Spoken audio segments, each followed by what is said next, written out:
광주 하남교회에서 교제하는 신창훈입니다.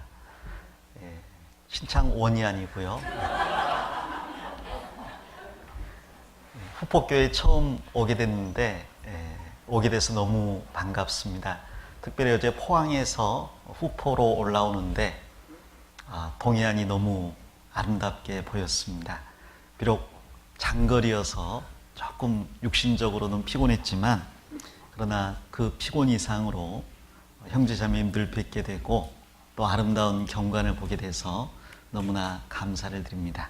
특별히 오늘 5월 8일 어버이날인데 아침에 제 방에 있으니까요. 교회 학교에서 부르는 그 찬양 그리고 어버이날 노래가 굉장히 감동적으로 와닿았습니다. 아무튼 자녀를 두신 모든 부모님들, 자녀를 품으시고 낳으시고 지금까지 기르시느라고 고생 많으셨습니다. 그리고 그 고생의 보답으로 자녀들이 아마 다 잘 자라서 기쁨을 주고 있으리라고 생각을 합니다. 우리도 하나님 앞에 귀한 자녀로 태어났으니까 또 주님께 큰 기쁨을 드리는 자녀로 날마다 성장하다가 주님 만났으면 좋겠다는 생각해 봅니다. 같이 기도하시겠습니다. 우리를 사랑하시는 거룩하신 하나님 아버지 감사합니다. 세상 많은 사람 가운데 저희를 먼저 구원해 주시고 주님의 몸된 교회로 인도하셔서 진리의 말씀과 사랑의 교제로서 날마다 양육해 주심을 감사드립니다. 또한 저희를 들어서 땅끝까지 복음을 전하게 하시고 그 사역을 통해서 전 세계 많은 곳에서 구원받는 사람들이 날마다 태어나게 하심을 진심으로 감사드립니다. 주님 오시는 그날까지 땅끝의 모든 족속에게 복음을 전파하는 참된 교회, 참된 그리스도인의 삶을 살아갈 수 있도록 인도해 주시기를 원합니다. 또한 날마다 주님을 마음에 품고 그 주님을 섬기며 그 주님의 뜻에 순종하는 참 자녀 될 수 있도록 도와주시며 이 일에 필요한 모든 영육간의 필요 또한 주님께서 공급해 주시기를 원합니다. 주일을 맞이해서 주님의 말씀을 함께 배우고자 모였습니다. 이 자리에 주님 함께해 주시고 말씀을 전하는 입술을 주장해 주시며 듣는 모든 분들의 마음 가운데 역사해 주시기를 원합니다. 함께 하지 못하는 여러 가지 사정 가운데 있는 형제자매들 주님께서 어디에 있든지 주님의 방법으로 은혜 베풀어 주시고 평강 가운데 마음을 이끌어 주시옵소서. 오늘 교제의 시종을 주 성령님께 의지하오며 우리를 사랑하시는 예수님 이름 받들어 기도드립니다. 아멘. 성경 빌립보서 1장을 찾겠습니다.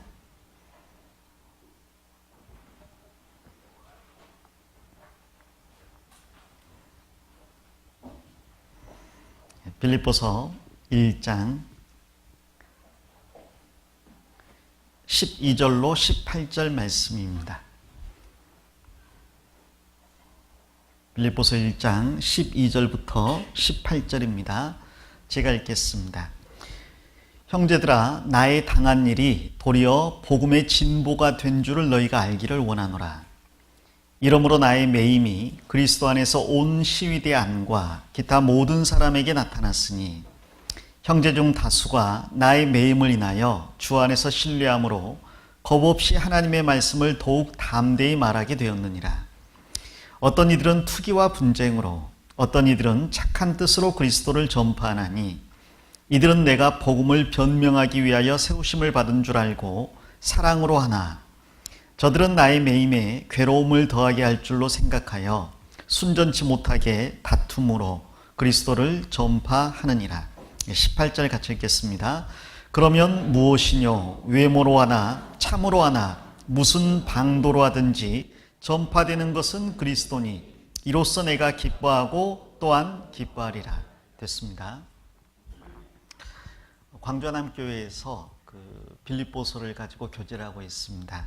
제가 개인적으로 그 부사역자를 16년을 했는데요. 부사역자를 하면서 그런 생각을 해봤어요. 만일 하나님께서 담임을 맡아서 섬기게 하신다면 그러면 우리 성도들에게 어떤 말씀을 전할까? 그러다가 개인적으로 그런 계획을 짜봤습니다. 빌립보서를 먼저 강의하고 그 다음 마태복음을 강의하고 그 다음 로마서를 강의하고 그 다음 고린도전서를 강의하고 그리고 만일 시간이 된다면 히브리서를 강의해야겠다 그런 생각을 해봤는데 올해 처음 교회를 맡게 됐습니다. 그래서 지금 빌립보서를 함께 공부하고 있는데 열심히 공부했는데 지금 2장 1절부터 4절까지 공부를 하고 있어요. 진도가 많이 안 나가더라고요. 그런데 공부하면 공부할수록 참 빌립보서를 주신 하나님께 감사하게 됩니다. 정말 많은 서신들이 우리에게 유익을 주지만 그러나 빌립보서 역시 우리에게 너무나 큰 기쁨과 또 더욱더 그리스도를 알게 하는 참 말씀을 우리에게 전해준다는 생각을 공부할 때마다 하게 됩니다. 정말 우리 교회가 빌립보 교회 같은 그런 교회가 되면 얼마나 좋을까. 또 우리 개개인이 바울 사도처럼 또 디모데처럼 또 에바브로디도처럼 우리 자신을 헌신할 수 있게 된다면 얼마나 좋을까 하는 그런 생각들을 날마다 하게 됩니다. 자, 빌립보서는 잘 아시는 것처럼 바울 사도께서 빌립보 성도들에게 보낸 편지죠. 그리고 이 빌립보 교회는 그 바울 사도가 가장 사랑했던 교회라고 말할 수 있을 겁니다. 그 빌립보 교회에 바울 사도가 이 편지를 보내는 것은 지금 로마에 갇혀 있는 바울 사도에게 빌립보 성도들이 헌금을 보내주었기 때문입니다. 에바브로디도라는 사람을 통해서 감옥에 갇혀 있는 바울 사도를 후원하고 물질적으로 후원할 뿐 아니라 또한 에바브로디도를 통해서 얼마가 되었건 함께 바울 사도와 머물면서 바울 사도를 물심양면으로 도우라는 그런 그 부탁을 에바브로디도에게 위임한 거죠. 그래서 에바브로디도는 헌금을 전달해 줄 뿐 아니라 바울 사도를 위해서 함께 동고동락하면서 복음을 전하는데 협력하고 그리고 물심양면으로 도왔던 그런 사람입니다. 자, 그런 그 빌립보 성도들에 대한 감사의 그 마음으로 이 빌립보서를 기록한 것으로 생각이 됩니다. 물론 그뿐 아니라 또 빌립보 교회에 바울 사도가 전하고 싶었던 메시지들이 있죠. 비록 그 성경에 나온 가장 아름다운 교회가 빌립보 교회라 할지라도 세상에는 완전한 교회가 없기 때문에 빌립보 안에도 몇 가지 문제점들이 있었던 것 같습니다. 예를 들어서 빌립보 교회 안에는 그 내부적으로 조금 분쟁이 있었던 것 같아요. 사소한 분쟁인 것 같은데 그것을 느끼게 해주는 구절이 빌립보서 1장 27절에 보면 오직 너희는 그리스도 복음에 합당하게 생활하라. 이는 내가 너희를 가보나 떠나 있으나 너희가 일심으로 서서 한 뜻으로 복음의 신앙을 위하여 협력하는 것과 여기 일심으로 서서 한 뜻으로 복음의 신앙을 위하여 협력하는 것과 이 말씀을 기록한 이유는 아마 일심이 안 되었던 부분이 있는 것 같아요. 한 뜻이 되지 않았던 모습이 있는 것 같습니다. 그래서 협력에 문제가 있었던 것 같아요. 아마 바울 사도가 있을 때는 이런 문제가 조금 덜했는데 지금 빌립보를 떠나고 나니까 바울 사도가 없는 가운데서 이런 문제가 생겼던 것 같습니다. 그래서 바울 사도는 내가 너희를 가보나 떠나 있으나 라고 이야기했어요. 우리 학생들도 얘기했는데 부모님이 집에 계시면 좋아요, 안 계시면 좋아요? 초등학생 때는 계시면 좋죠. 5학년 이후로는 안 계시면 더 좋죠. 그런가 모르겠습니다. 저만 그런가. 저희 아들이 그러더라고요. 예전에 초등학교 5학년 이하 때는 엄마 언제 와요? 신방 나가거나 모임 나가면 전화를 해요. 빨리 오라는 이야기죠. 근데 5학년 넘어가니까 엄마 언제 와요? 그건 오는 정확한 시간을 알려달라는 이야기거든요.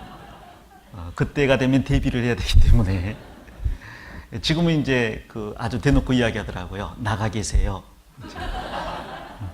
들어오시면 안 돼요. 이런 이야기를 하는데요.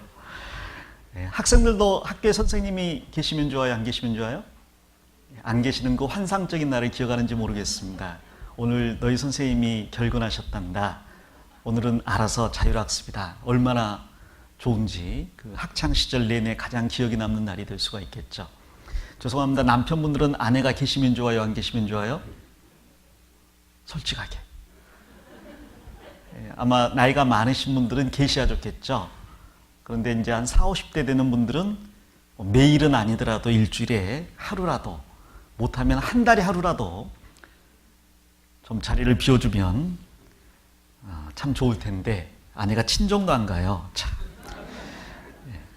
자, 그런데 바울 사도도 그런 생각이 있었던 것 같아요. 바울 사도가 빌립보에 있었을 때 바울 사도가 있음으로 인해서 더 연합이 잘 되는 부분이 있었겠죠. 그러나 떠남으로 인해서 그 안에 어떤 어려움이 있었던 것 같습니다. 그래서 바울 사도는 내가 너희를 가보나 떠나 있으나 너희가 일심으로 서서 한 뜻으로 복음의 신앙을 위하여 협력하기를 바란다는 말을 합니다. 만일 부모님이 안 계셔도 자녀가 걱정할 일 없이 자기 일을 다 잘 해나간다면 그보다 더 큰 기쁨이 어디 있겠습니까? 사장님이 출근 안 했는데 직원들이 너무나 열심히 맡은 일을 다 해나간다면 그보다 더 멋진 회사가 어디 있겠어요? 교회도 마찬가지로 담임 전도인이 계시건 안 계시건 혹은 임원이 있건 없건 모든 사람이 자신의 역할을 잘 해나간다면 더할 나위 없이 좋을 텐데 혹 그러지 못한 부분도 있었던 것 같습니다. 2장 2절에 보면 마음을 같이하여 같은 사랑을 가지고 뜻을 합하며 한 마음을 품어, 이 말씀이 반복되는 걸 보니까 같은 마음, 같은 사랑, 같은 뜻, 같은 목적이 되지 않은 부분이 있었던 것 같아요. 4장 2절에 보면 좀 더 구체적으로 이름이 나오죠. 4장 2절에 내가 유오디아를 권하고 순두개를 권하노니 주 안에서 같은 마음을 품으라. 같은 마음을 품으라고 두 사람의 이름을 언급했는데 아마 두 사람이 같은 마음이 되지 않은 것 같습니다. 근데 이 유오디아나 순두개를 보니까 이름이 여자 이름이에요. 그래서 여자, 즉 자매님들이 마음이 같아지지 않은 것 같습니다. 어떤 면에서 이런 것은 긍정적인 면이 있습니다. 왜냐하면 아무도 일을 안 하려고 하면 이런 분쟁이 생기지 않죠. 아무도 일을 하지 않으려고 하고 또 아무도 열정을 품지 않으면 다툼도 생기지 않습니다. 그런데 오히려 서로 주님의 일을 하려고 하고 서로 더 열심히 하려고 하다 보면 서로 생각이 달라서 충돌이 되는 경우도 있거든요. 이게 자매님들이 충돌이 됐는데 무슨 일로 충돌이 됐을까? 어떻게 복음을 전해야 될까? 어떻게 교회를 섬겨야 될까? 어떻게 나라에 충성하고 부모에 효도하고 이런 문제로 충돌되지는 않았을 것 같아요. 자매님들이 충돌되는 걸 보면 현실적으로 작은 부분에 충돌이 있거든요. 예를 들어서 김치를 담글 때 소금에 절여야 되느냐, 소금 물에 절여야 되느냐. 그걸 가지고 아주 정말 크게 다투는 그런 경우를 본 적이 있습니다. 작은 일인데 그런데 열심히 있다 보니까 그런 충돌들이 있었던 것 같습니다. 자, 그렇게 내부적으로는 하나 되지 못하는 부분이 조금 있었다면 외부적으로 보면 역시 복음을 활발히 전하는 교회인 만큼 핍박도 많이 있었음을 빌립보서에서 알려주고 있습니다. 빌립보서 1장 28절입니다. 아무 일에든지 대적하는 자를 인하여 두려워하지 아니하는 이 일을 듣고자 함이라. 이것이 저희에게는 멸망의 빈거요 너희에게는 구원의 빈거니 이는 하나님께로부터 난 것이니라. 자, 복음은 진보라는 단어를 사용해서 표현을 합니다. 1장 12절 오늘 읽은 본문에도 보면 형제들아 나의 당한 일이 도리어 복음의 뭐라고요? 진보가 된 줄을 너희가 알기를 원하노라 그랬는데 진보라는 말이 군사 용어더라고요. 군인들이 행군을 하는데 가끔 전쟁 영화 보면 군인들이 정글을 통과하는데요. 길이 없고 잡초라든지 잔가지들이 우거져 있는 길을 통과할 거면 큰 칼을 빼가지고 그 잡초나 잔가지들을 베어내면서 길을 만들어서 나아가잖아요. 그걸 이제 진보라고 이야기합니다. 복음은 항상 진보라는 단어를 쓰는데 그 이유는 복음은 순탄하게 전해지지 않기 때문입니다. 항상 복음이 전파되는 곳에는 장애물이 있게 마련이죠. 그럴 수밖에 없는 게 이 세상은 공중의 권세 잡은 자 마귀 아래 속해 있고 그 가운데서 주님이 이 땅에 다시 재림하셔서 세상을 심판하실 건데 그 세상의 심판 전에 마귀에 속한 사람들에게 이제 얼마 기간이 남지 않았다. 이제라도 하나님께 돌아오라고 외치고 있는 시간이 복음 전파의 시간이거든요. 그런데 어떤 그 적군이 자기 편을 그렇게 쉽게 뺏기겠습니까? 어떤 마귀가 지금까지 자기가 붙잡던 영혼을 다시 쉽게 놔주겠습니까? 그래서 복음이 전파되는 곳에는 항상 마귀의 방해가 있었고 반대가 있었고, 그리고 그 가운데서 복음은 항상 어려움을 극복하고 승리하는 가운데 전파돼 왔습니다. 그래서 이 빌립보 교회도 복음을 활발히 전하던 교회였기 때문에 많은 외부적인 반대와 핍박이 있었던 것 같아요. 사실은 바울 사도가 빌립보에 복음을 전하던 그 순간부터 고난의 연속이었죠. 처음 복음 전하는 것은 루디아라는 그 두아디라 성의 자주장사가 그 구원을 받았습니다. 여자죠. 이 여자는 대단한 여자였던 것 같아요. 구원을 받자마자 바울 사도 일행에게 거절할 수 없는 제안을 했습니다. 나를 주 믿는 자로 알거든 내 집에 유하라. 이건 뭐 거절할 수 없는 제안이잖아요. 내가 자매 맞냐? 예, 구원받았으니까 자매 맞습니다. 그럼 우리 집에 유하라. 만약 우리 집에 유하지 않는다면 나를 자매로 인정하지 않는 걸로 여기겠다. 뭐 이런 거죠. 여자가 구원받았는데 자기 집에 머물게 한 걸 보니까 이 여자분이 대단했던 분 같아요. 남편한테 허락받거나 자녀들한테 물어보는 것 없이 우리 집에 유하라 그랬고 그 집이 구원을 받았습니다. 자, 그리고 나서 귀신 들린 여종이 있었는데 그 여종에게서 귀신을 쫓아내니까 그 여종의 주인이 이제 자기 이익이 끊어진 줄을 알고 바울 사도와 그 일행을 이제 고발을 하게 됩니다. 그래서 죄도 정해지지 않은 상태에서 채찍에 심하게 맞고 지하 감옥에 갇히게 되죠. 그리고 착고에 채워서 전역을 보내게 됩니다. 당시 로마인들이 사용했던 착고가 그 악명 높은 착고인데요. 이렇게 설명을 하더라고요. 양팔을 최대한 넓게 벌린 다음에 막대기를 대고 그 막대기에 구멍을 뚫어서 묶어버려요. 그러면 이제 팔을 저녁 내내 접을 수가 없는 거죠. 그리고 다리도 최대한 벌린 다음에 막대기를 대고 묶어버립니다. 그러니까 저녁 내내 팔다리를 오므릴 수 없을 만큼 그렇게 늘려놓는 거죠. 굉장히 고통스러운 그런 착고입니다. 근데 바울 사도가 그 안에서 무엇을 했습니까? 찬송을 불렀죠.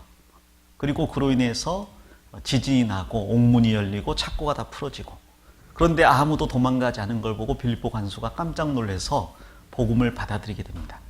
그리고 나서 이제 빌립보 교회가 시작이 되게 되는 거죠.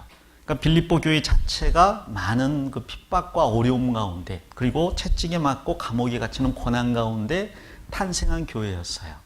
바울 사도도 그걸 상기시키면서 복음 전파하는 가운데는 반드시 어려움이 있게 돼 있다는 이야기를 하고 있습니다. 1장 30절에 너희에게도 같은 싸움이 있으니 너희가 네 안에서 본 바요 이제도 네 안에서 듣는 바니라.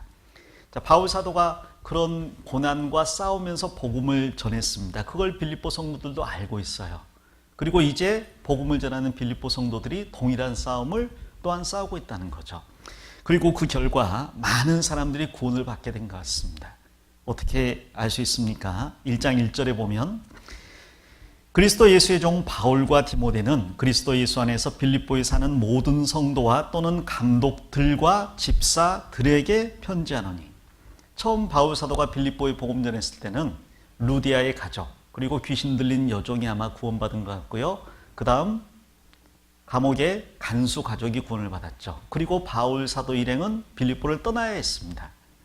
그런데 그로부터 10년이 지나서 이 편지를 쓸 당시가 되니까 단지 그 두 가정뿐 아니라 여기 모든 성도와 감독들이라고 그랬으니까 많은 감독들 그리고 집사들이 세워진 거죠. 많은 사람들이 구원받아서 수가 늘어난 것을 알 수가 있습니다. 그 빌립보 교회는 10년 만에 정말 그 많은 숫자로 성장을 하는 교회가 됐습니다. 그나마 많은 핍박이 있었고 또 내부적인 어려움도 있었지만 그러나 복음이 잘 전해진 아름다운 교회가 됐어요. 어떻게 그들이 이렇게 잘 성장할 수 있었을까? 여러 가지 비결이 있겠지만 성경을 읽다 보면 이 빌립보 성도들은 처음부터 복음 전파하는데 동참했던 사람들이기 때문에 주님이 더 영혼 구원의 축복을 내려주시지 않았나 싶어요. 이 빌립보서 4장을 가보겠습니다. 빌립보서 4장 10절에 보면 내가 주 안에서 크게 기뻐함은 너희가 나를 생각하던 것이 이제 다시 싹이 남이니 너희가 또한 이를 위하여 생각은 하였으나 기회가 없었느니라. 여기 빌립보 성도들이 바울 사도에게 헌금을 보내준 것에 대해서 이야기를 하고 있는 겁니다. 그 밑에 보면 15절에 빌립보 사람들아 너희도 알거니와 복음의 시초에 내가 마게도냐를 떠날 때 주고받는 내 일에 참여한 교회가 너희 외에 아무도 없었느니라. 데살로니가에 있을 때에도 너희가 한 번, 두 번 나 있을 것을 보내었도다. 이 빌립보 성도들은 바울 사도가 빌립보를 떠날 때 맨손으로 보내지 않고 헌금을 주어서 보내게 된 것 같아요. 그러니까 바울 사도는 자비량에서 복음을 전했던 사람이잖아요. 하지만 자비량에서 복음 전하는데 한계가 있기 때문에 그것을 한 빌립보 성도들이 복음 전파에 사용해 달라고 많은 헌금을 주어서 보낸 것 같습니다. 고린도 교회와는 굉장히 대조적인 모습이죠. 그리고 마케도냐를 떠나서 데살로니가에 가 있을 때에도 데살로니가에서 복음을 전했습니다. 그러나 그곳에서도 선수 일을 하면서 복음을 전했다고 데살로니가 전서에 기록이 되어 있거든요. 바울 사도는 본을 보이려고 일부러 그렇게 한 겁니다. 그런데 그 사실을 들은 빌립보 성도들이 데살로니가에 있는 바울 사도를 위해서 또한 헌금을 보낸 거예요. 그리고 여러 번 보내려고 했는데 기회가 없다가 이제 가이사랴의 2년 그리고 로마에 2년 갇혀있는 이 기간에 다시 한번 에바브로디도를 통해서 헌금을 보낸 겁니다. 그러니까 복음을 전하고 떠나버린 지 10년이 된 이 바울 사도를 잊지 않고 그 바울 사도가 어디에 가든지 관심을 가지고 기도하는 가운데 필요한 헌금을 보내고 필요한 사람을 보냈던 아름다운 교회가 빌립보 교회예요. 그리고 하나님은 그런 교회가 궁핍하지 않게 하셨습니다. 오히려 더 복음이 활발히 전파되게 하셨죠. 우리도 넉넉하진 않지만 그러나 마음을 넓게 열어서 복음 전파에 적극 동참한 빌립보 교회가 가장 아름다운 교회에서 성장할 수 있게 된 거죠. 이 빌립보 교회에 바울 사도가 편지를 썼는데 그 내용은 어떤 내용인가? 내용은 간단한 내용입니다. 나는 괜찮다. 나는 오히려 기뻐한다. 너희도 기뻐하라. 그리고 복음 안에서 더욱 진보하라는 내용을 담고 있어요. 이 빌립보서에 가장 많이 등장하는 단어 중에 하나가 기쁨이란 단어거든요. 기쁨. 16번 등장한다고 해요. 자, 그런데 16번이나 기뻐한다라는 편지를 쓴 바울은 기뻐할 수 있는 환경에 있었는가? 그건 결코 아닙니다. 말씀드린 것처럼 빌립보서는 옥중서신이거든요. 지금 로마 감옥에 갇혀 있는 상태예요. 간략하게 배경을 말씀드린다면 그는 3차 전도여행을 마치고 예루살렘에 들어갔습니다. 그런데 예루살렘에 들어갈 때부터 이미 예루살렘에 들어가면 핍박과 환난과 그리고 결박이 기다린다는 것을 알고 있었어요. 아니나 다를까 성전에 올라갔다가 무고히 고소를 당해서 그래서 가이사랴 감옥에 갇히게 됩니다. 그곳에서 아무런 죄가 없음이 분명하게 드러났음에도 불구하고 어찌된 일인지 2년 동안 풀려나지를 못했어요. 그리고 그로 인해서 바울 사도의 투옥이 길어지니까 많은 사람들이 걱정을 하게 됐습니다. 바울 사도는 복음을 전해야 될 사람인데 그가 감옥에 갇히니 복음 전파가 지연되잖아요. 복음이 메이잖아요. 바울 사도는 2년간 가이사랴 감옥에 있다가 결국은 로마 황제에게 상소를 하게 됩니다. 그리고 그로 인해서 그 로마로 이송이 되게 되죠. 그 가운데 폭풍을 만나서 죽을 뻔했다가 간신히 로마까지 도착하게 돼요. 그리고 로마에서 가이사에게 호소를 했는데 이상하게 그곳에서도 2년간 풀려나지를 못하고 감옥에 갇혀 있게 되는 거예요. 그래서 총 4년간의 투옥을 지금 당하게 되는 겁니다. 그는 아무런 죄도 지은 적이 없습니다. 그가 감옥에 갇혀 있는 이유라고는 그가 항상 서신서마다 말하는 것처럼 그리스도와 복음을 위하여 메인받은 나 바울. 그는 복음을 전했다는 이유, 그리스도를 전파했다는 이유에는 어떠한 죄도 없었는데도 무고히 4년 동안이나 무죄 판결을 받지 못하고 감옥 생활을 하게 된 겁니다. 자, 그런 감옥 생활 가운데에서 얼마나 어려움이 많았겠습니까? 물론 가이사랴의 감옥은 비참했지만 로마 감옥은 조금 더 낫기는 합니다. 사실은 바울 사도가 가이사랴에서 로마로 이송하는 가운데 풍랑을 만났다 그랬잖아요. 근데 그 가운데에서 하나님의 도우심을 입었기 때문에 로마의 바울에 대한 평이 굉장히 좋게 난 것 같아요. 그래서 많은 사람들이 바울 사도를 적극 배려를 해줘서 로마 감옥은 셋집에서 유하는 형태로 이루어졌습니다. 자, 그렇다 할지라도 그는 밖으로 나갈 수 없는 가택연금 상태였어요. 게다가 가이사에게 호소한 죄인이기 때문에 특별관리 대상이었다고 말할 수 있습니다. 이 일반 죄인도 아니고 황제한테 호소한 죄인이 어떤 일을 당하거나 혹은 도망을 가게 되면 그건 큰 문제가 생기기 때문에 황제에게 호소한 사람은 특별히 그 로마 시위대, 이 시위대가 돌아가면서 하루에 4명씩 돌아가면서 바울 사도를 지키게 돼 있어요.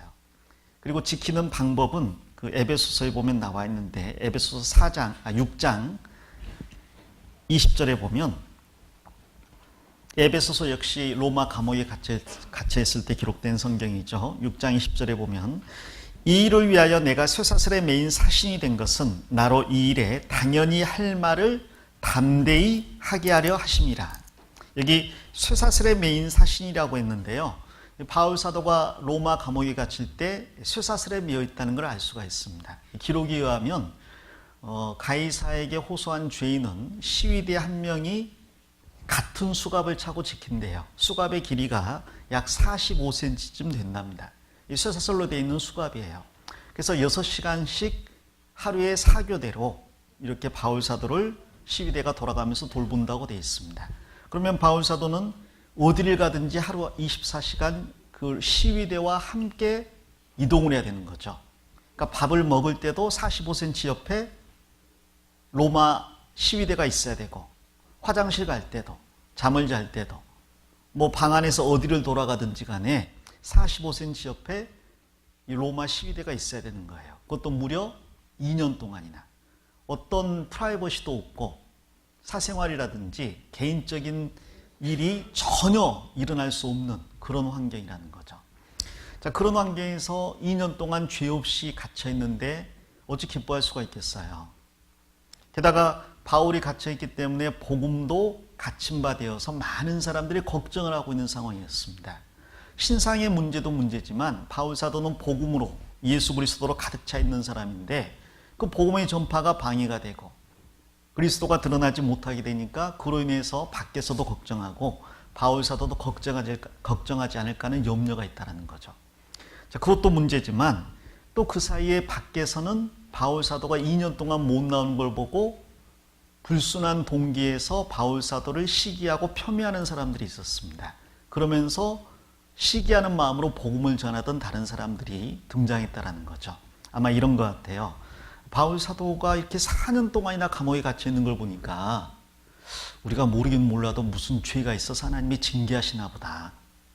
그렇지 않고야 이렇게까지 못 나올 리가 없는데 이건 뭐 이런 예가 없지 않느냐.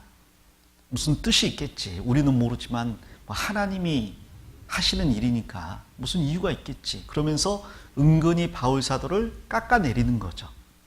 그리고 그 바울 사도가 없는 틈을 타서 자신들이 복음을 전하면서 자기의 이름을 드러내려고 하는 사람들이 많아졌다는 거예요. 바울 사도 그 사람은 옛날에 교회 핍박했던 사람이에요. 12제자 중에 한 명도 아니에요. 그리고 한때 주님이 쓰셨는데 지금은 4년 동안 주님이 안 쓰시고 계시잖아요. 이제는 복음이 우리에게 넘어왔고 이제는 우리가 복음을 전하는 그런 사람들이 된 거예요. 이렇게 바울 사도를 폄훼하고 자기를 높이는 사람들이 등장했던 것 같아요. 자, 그런 가운데서 바울은 가택연금 상태니까 해명할 수도 없는 거잖아요. 그러니까 얼마나 또 마음이 아프겠습니까? 여러 가지로 어려운 가운데에서 바울 사도는 어떤 마음 상태에 있었을까? 놀랍게도 빌립보서가 그 답인데 그는 기뻐한다라고 이야기합니다. 무려 16번이나 기뻐한다고 이야기해요. 어떻게 그럴 수가 있을까요? 이건 뭐 우리 시대로 말하면요. 자식은 학교 안 다닌다 그러지. 남편은 사업이 망하네 마네 그러지. 친정은 맨날 어렵다고 맨날 전화해서 속썩이지. 뭐 몸에 아파가지고 병원 가봤더니 뭐 암이라 그러지. 뭐 되는 일이 하나도 없는데 그런데 어떠신가요? 물어봤더니 기뻐합니다. 16번 이야기하는 거하고 똑같은 거라고 할 수 있을 겁니다.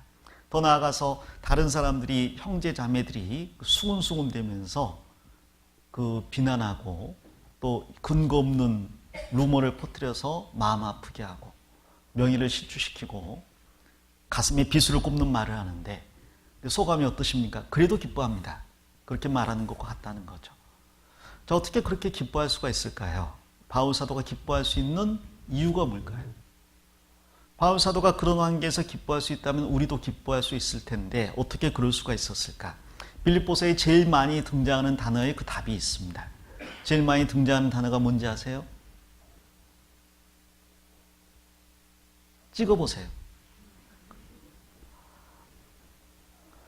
제일 많이 등장하는 단어는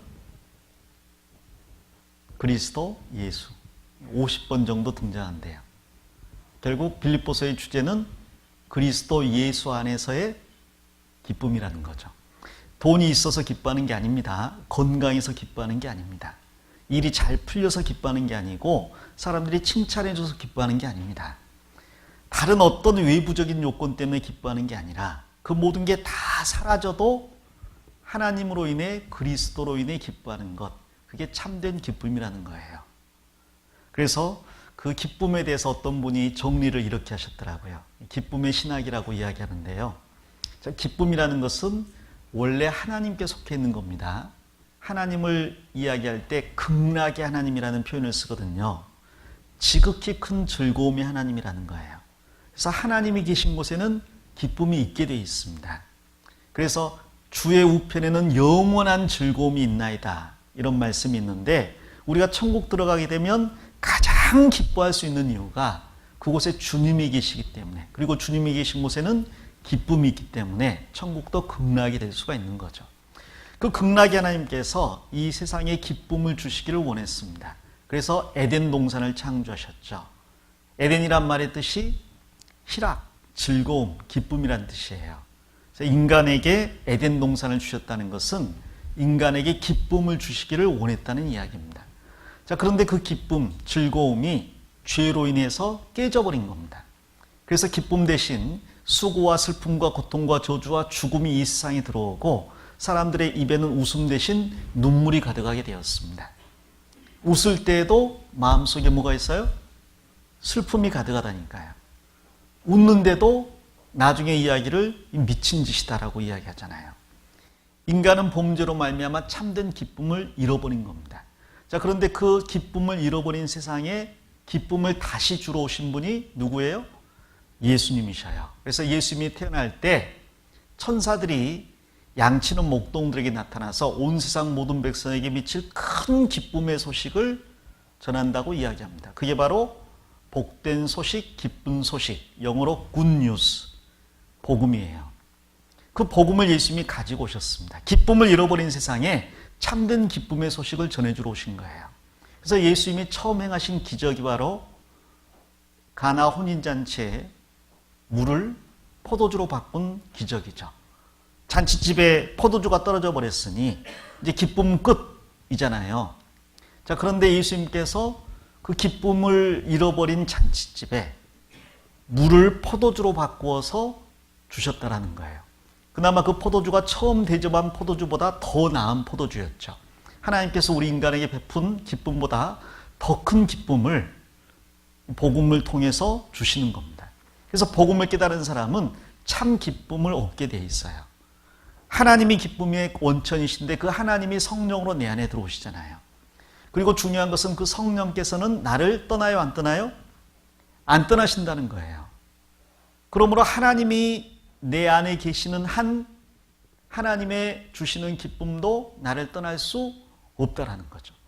우리가 기뻐할 수 있는 것은 세상에 눈에 보이는 것들이 좋아서가 아니라 하나님이 내 안에 계시고 그 하나님께서 장차 나를 영원한 천국에서 영원한 영광과 즐거움으로 인도하실 것이기 때문에 그 소망 가운데 기뻐할 수 있는 겁니다. 그래서 정말 구원받은 사람, 그 사람은 비로소 기뻐할 수 있습니다.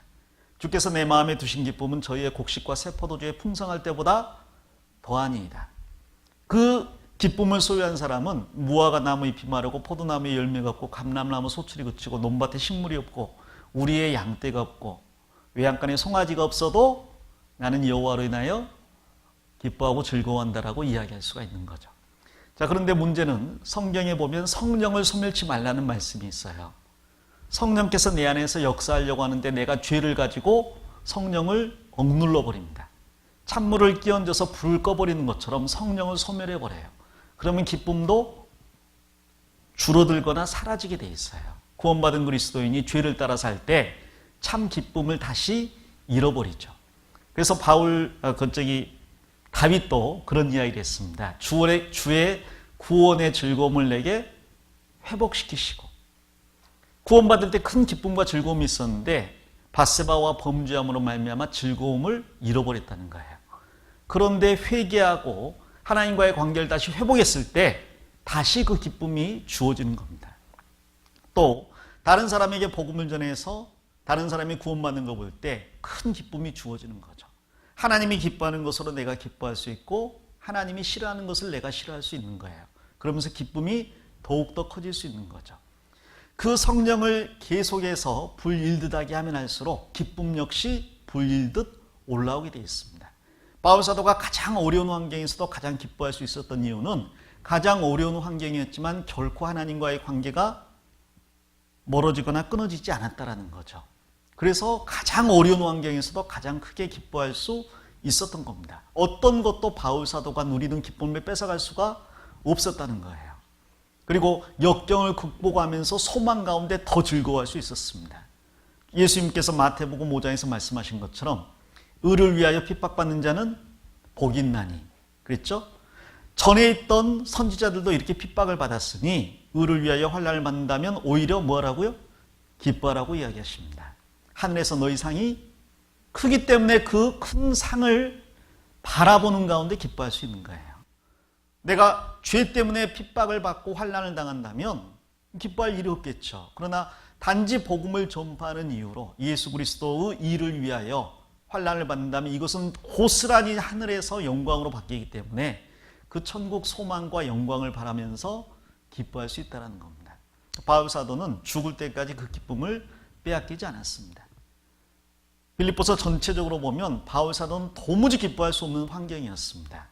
그런데 16배나 기뻐한다고 이야기합니다. 예를 들어서 1장에서는 오늘 본문에 읽은 것처럼 그는 감옥에 갇혔습니다. 그러나 기뻐한다고 합니다. 왜? 감옥에서 복음이 전파되니까요.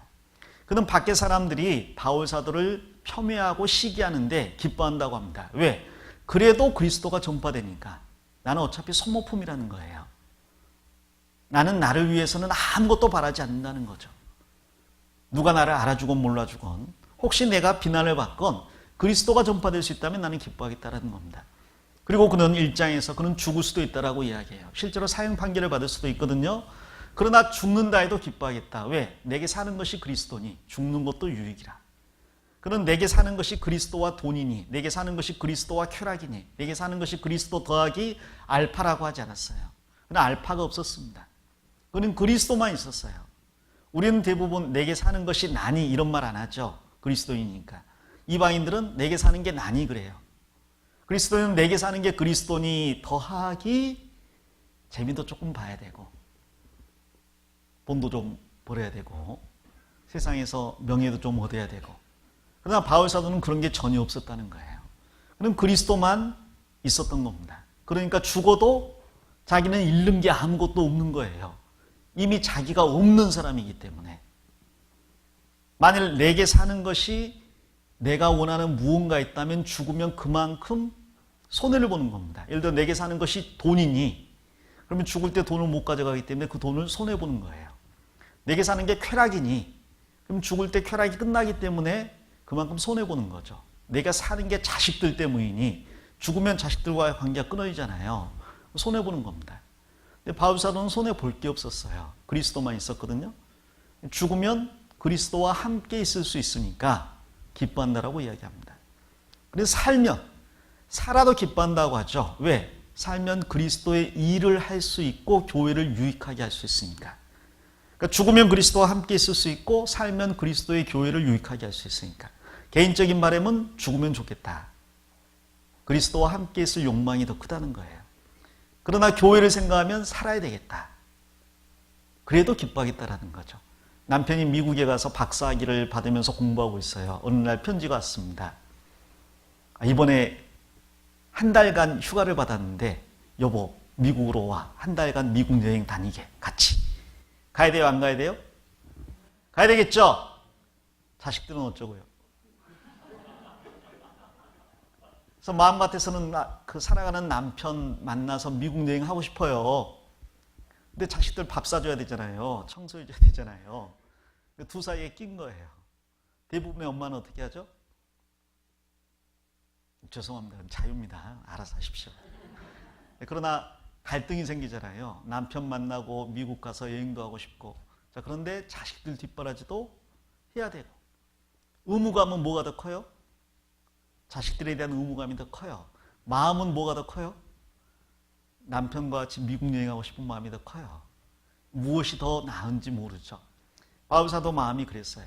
주님과 같이 천국에서 사랑하며 즐거움을 누리면 좋겠는데 아직 온전치 못한 교회의 여러 가지 모습들이 있었습니다. 해야 될 일이 있다라는 거죠. 그 부담감 가운데서 무엇을 가리는지 알지 못한다. 그러나 죽어도 좋고 살아도 육신으로 보면 고통이지만 주님의 교회를 위해서 그게 유익하다면 살겠다라고 이야기합니다. 2장에서는 뭐라고 합니까? 그는 자기와 함께 있는 디모데를 빌립보로 보내겠다고 이야기해요. 아니 디모데가 있어서 많은 일에 유익한데 왜 보냅니까? 빌립보에 모자란 부분이 있는데 그걸 바로 잡아줘야 되겠는데 자신이 갈 수가 없는 거예요. 내가 못 가면 누가 가야 될까? 근데 바울과 똑같은 마음을 가진 사람이 한 사람이 있는데 디모데예요. 디모데는 바울이 생각하는 것처럼 생각하고 말하는 것처럼 말하고 행동하는 것처럼 행동합니다. 바울과 디모데는 마음이 일치했어요. 어떻게 그럴 수가 있겠습니까? 두 사람의 마음이 어떻게 같아요? 이방인은 절대로 그럴 수가 없습니다. 우리는 다 양 같아서 그릇 행하여 그 다음 뭐예요? 각기 제 길로 갔거늘. 즉 두 사람도 하나가 될 수가 없습니다. 바울하고 디모데는 나이 차이가 많이 나는데 헬라인이고 유대인인데 아버지고 아들인데요. 어떻게 마음이 같을 수가 있겠어요? 근데 두 사람의 마음은 같았습니다. 누가 누구에게 맞췄을 것 같아요? 누가 누구에게? 바울이 디모데에게요? 윗사람이 아랫사람이 맞춰야 되죠? 아랫사람 눈치 봐야 되잖아요. 요즘은 애들 눈치 봐야 되고. 근데 바울이나 디모데나 서로에게 맞추지 않았습니다. 둘은 그리스도 예수에게 맞췄죠. 너희 안에 이 마음을 품으라 곧 그리스도 예수의 마음이니. 바울의 마음을 그리스도에게 맞추고 디모데의 마음도 그리스도에게 맞추니까 두 사람 마음이 같아져 버렸어요. 100명이 있어도요. 누구에게 맞춰야 될지 모르겠다. 그런 말씀하실 필요 없습니다. 각자가 그리스도에게 맞추면 100명의 마음이 다 맞게 되어 있습니다. 전 세계 모든 사람의 시간이 틀려도 표준 시간에 맞추면 다 맞게 되어 있어요. 그래서 그리스도 예수에 맞추면 모두가 다 맞게 되어 있습니다. 바울은 자기가 가고 싶은데 자기는 매여 있으니 디모데를 보내겠다. 디모데가 가서 너희에게 필요한 말씀을 전해줄 것이다. 근데 디모데가 가면 자기는 혼자 남잖아요. 불편하잖아요. 그래도 괜찮다. 빌립보 성도에게 유익하다면. 그 다음에 에바브로디도가 병들었다 나았는데 그 에바브로디도를 보내겠다고 이야기합니다. 에바브로디도는 바울 사도를 도와주라고 빌립보가 파견한 사람인데 돌려보내겠대요. 왜? 에바브로디도가 바울 사도를 돕다가 병이 들었어요. 병이 들어서 죽게 되었어요. 근데 에바브로디도가 병들어 죽게 되었다는 것을 빌립보 성도들이 들었거든요. 듣고 근심하게 되었습니다. 빌립보 성도들은 에바브로디도를 진심으로 사랑했기 때문에 우리가 사랑하는 형제 에바브로디도가 병들다니 하고 근심한 거예요. 근데 에바브로디도는 빌립보 성도들이 자기 때문에 근심한다는 소리를 듣고 또 근심한 겁니다. 주님 일을 해야 될 그 사람들이 나 때문에 근심하다니 하고 근심한 거예요. 자기는 죽게 생겼는데 자기를 위해서는 근심 안 하는데 성도들이 자기 때문에 근심한다는 말을 듣고 근심한 거예요. 근데 그걸 보고 있는 바울은 더 근심을 하는 거죠. 바울 사도의 기쁨은 주님과 교회에 있는데 지금 에바브로디도도 빌립보 성도도 근심하니 자기는 더 큰 근심이 되는 거예요. 그래서 하나님께서 근심 위에 근심을 면하게 하시려고 에바브로디도를 낫게 해주셨습니다.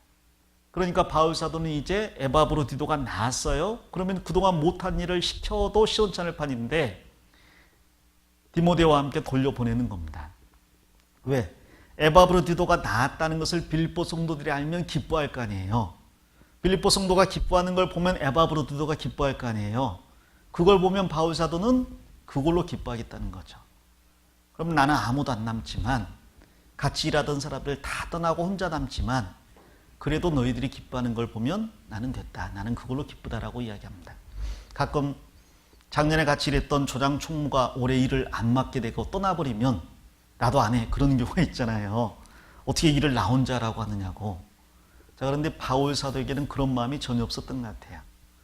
자기에게 누군가 동역자를 붙여준다면 그건 마땅한 게 아니라 은혜라고 생각했습니다.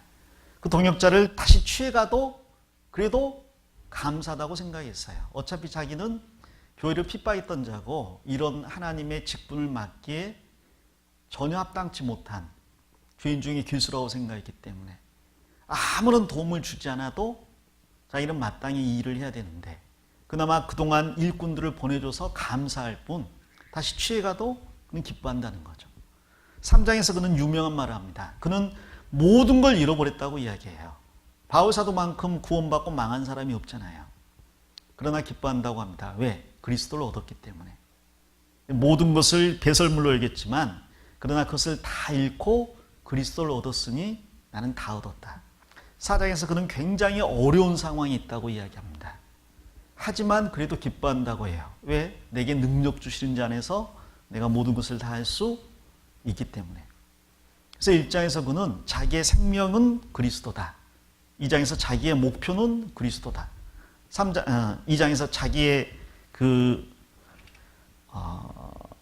마음이 그리스도다. 자기의 삶의 모델이 그리스도다. 3장에서 자기의 목표가 그리스도다. 4장에서 자기의 능력이 그리스도다. 자기에게는 그리스도 외에는 아무것도 없다는 이야기를 하는 거예요. 그리스도만 품고 살았던 사람이기 때문에 그는 항상 기뻐할 수 있었다는 거예요. 어떤 환경에서든 간에. 비록 감옥이 갇히고 매를 맞고 또 4년간 풀려나지를 못하고 45cm 옆에 군인이 항상 감시하고 있어도 그리고 다른 사람들이 자기를 비난하고 욕해도 자기 옆에 아무도 없이 다 떠나버려도 아주 궁핍한 환경 가운데 있어도 다 잃어버렸어도 나는 그리스도로 인하여 기뻐한다는 게 빌립보서의 주제입니다. 자, 그 많은 그 보배들을 다 설명하기는 어렵고요. 그 중에서 오늘 본문이 1장 12절부터 18절까지니까 그 부분만 조금 생각을 해보겠습니다.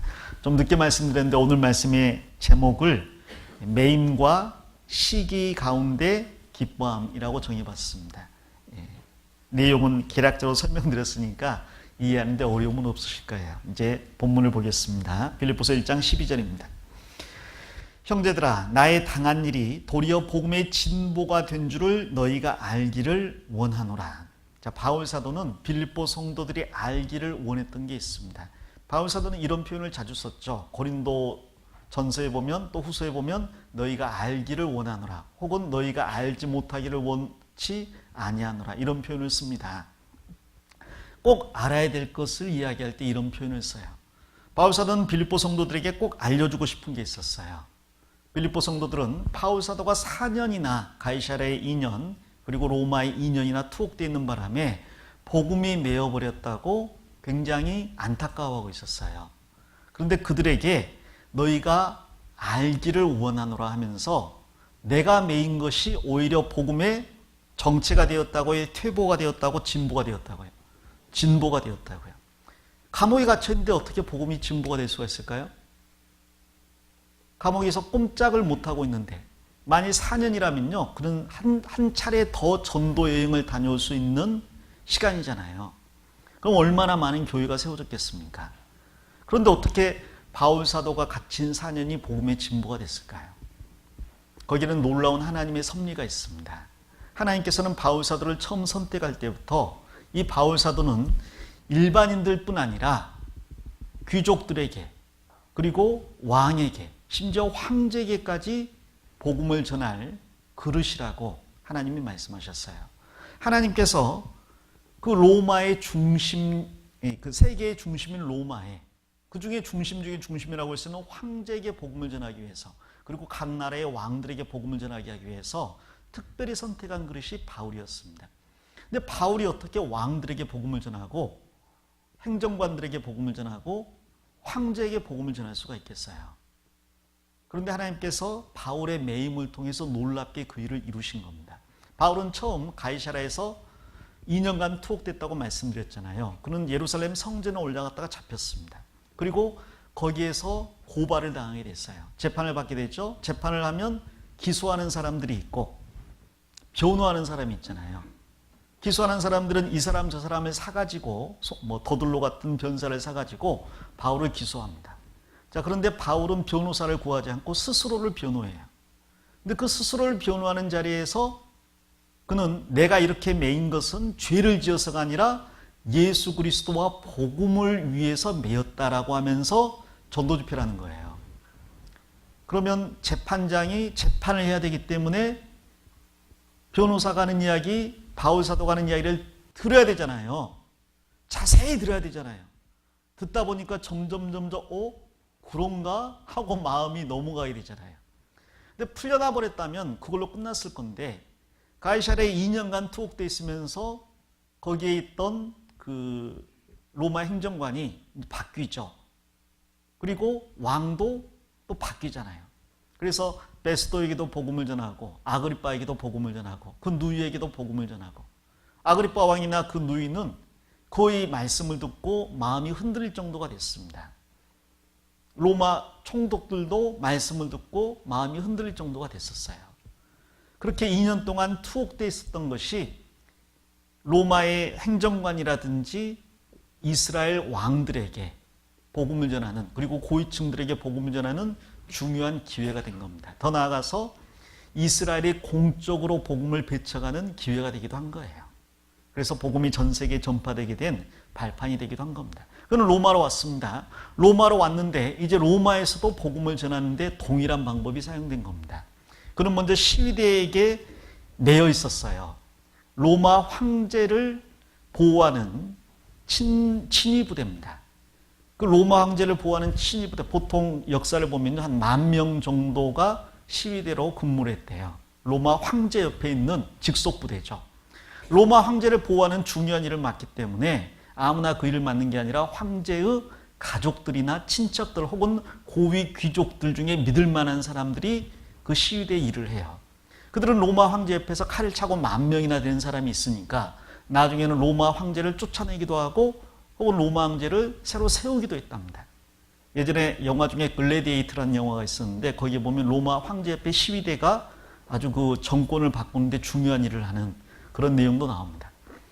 제일 많았던 때가 16,000명 정도 있었대요. 16,000명. 이들은 전부 다 귀족층이고 황제의 가족들이고 친척들인 거예요. 그런데 이들에게 어떻게 복음을 전합니까? 13절에 보면 이러므로 나의 매임이 그리스도 안에서 온 시위대 안과 기타 모든 사람에게 나타났으니, 여기 온 시위대 안이라 그랬는데요. 바울 사도는 이 가택연금 상태에서 자기에게 오는 모든 사람들에게 복음을 전했어요. 여기를 책갈피에 놓으시고 사도행전을 가보겠습니다. 사도행전 28장입니다.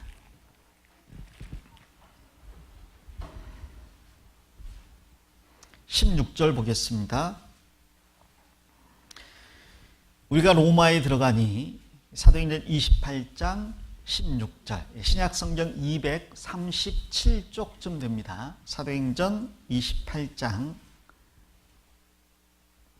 16절입니다.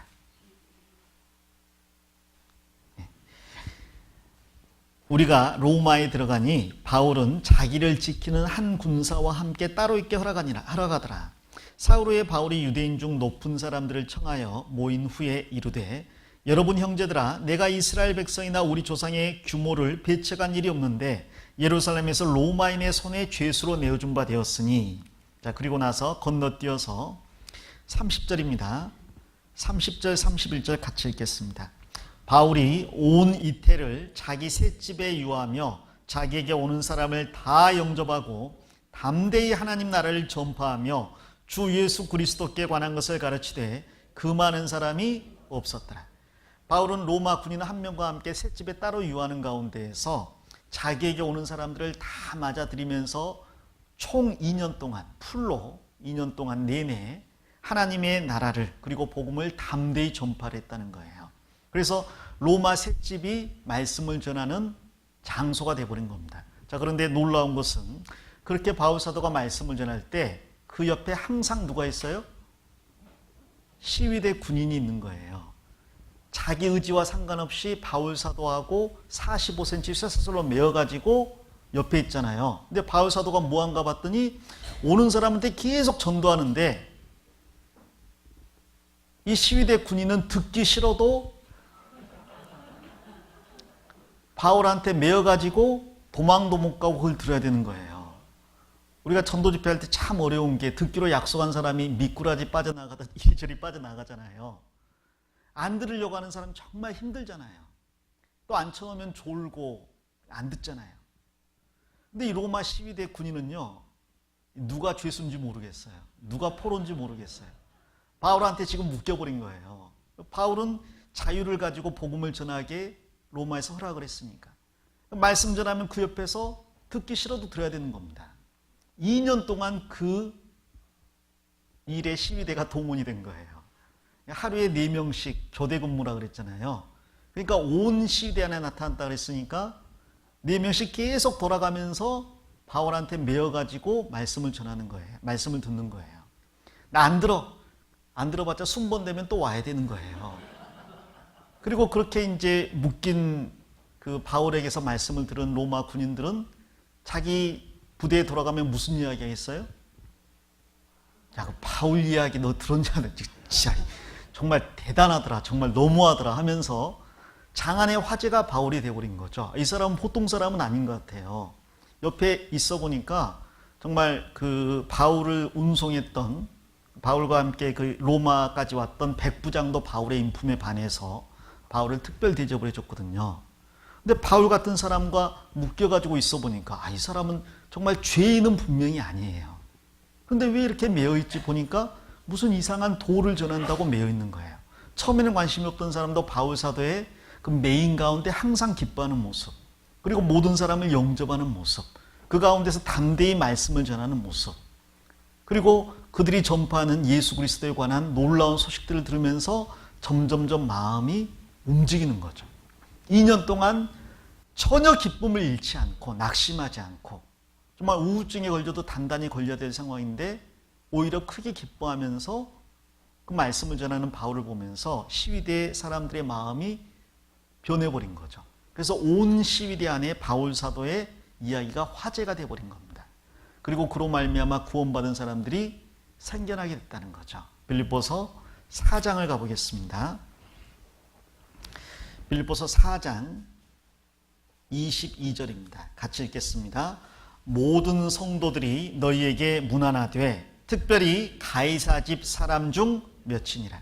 가이사 집이라면 황제 집안 사람들 중에 몇 명이 너희에게 문안한다는 거예요. 즉 그들이 구원을 받았다는 겁니다. 로마가 기독교를 나중에는 국교로 삼잖아요. 아무리 기독교가 하층민들에게 널리 퍼졌다 할지라도 로마는 다신교 국가입니다.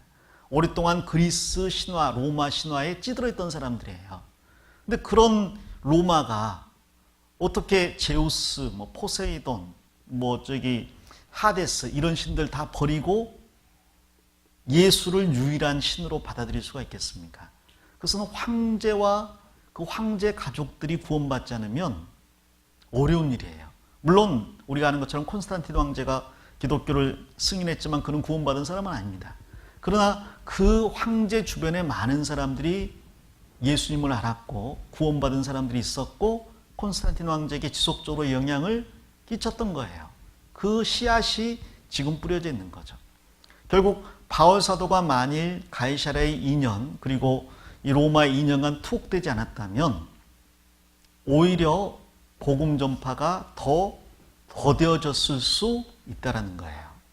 그런데 세계의 중심지인 로마에서 바울 사도가 복음을 전파하면서 최고위층인 황제까지 말씀을 듣게 됨으로 인해서 결국 기독교가 전 세계에 순식간에 전파되는 놀라운 역사가 나타난 겁니다.